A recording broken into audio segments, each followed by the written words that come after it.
Now, it seems barely a month goes by without an accusation of racism on the football pitch. So is the Football Association doing enough?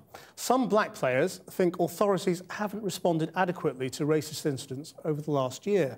First, Luis Suarez racially abused Patrice Evra and was publicly backed by his Liverpool teammates. He was banned for 8 matches.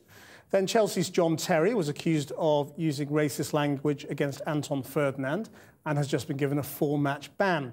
More recently, Danny Rose was the target of racist chants from Serbian fans. Under pressure from black players, this week the Professional Footballers Union issued a new 6-point plan on the issue. They committed to dealing with racism more quickly, to consider harsher penalties and get more job interviews for qualified black coaches. They'll monitor the number of ethnic minority coaches and referees and propose making racism from any player or coach a sackable offence, as well as continuing to fight on other equality issues. But how is the issue playing in the lower leagues? This summer, Mark McCammon won a case against Gillingham FC after a tribunal ruled his dismissal was racial victimisation.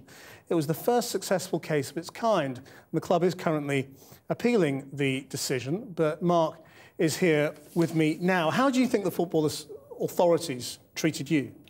Well, you know, the position I was in when I was at Gillingham Football Club, I wanted a 100% commitment from the Professional Football Association, and I didn't think I received that from them. And how did the FA, how seriously do you think the FA took it?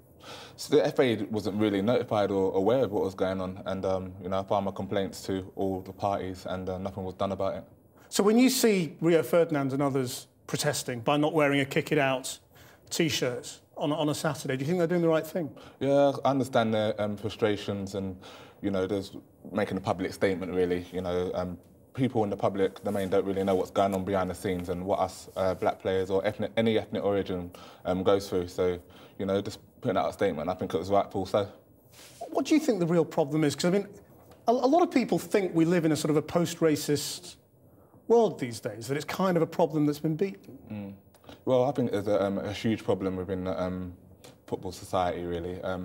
Behind the scenes, I think sanctions aren't made, and I think they need to be made, like firmer sanctions. And I was surprised to see that within the contracts, the professional footballers' contracts, you know, that gross misconduct is not even in there. So, you know, that's very, very surprising for me. So, what do you think would help? I mean, some people have talked about a black players' union. Yeah, well, I think the public domain's got that, you know, I think they got mixed up with that. I think if we brought it together collectively, you know, if we can work this together.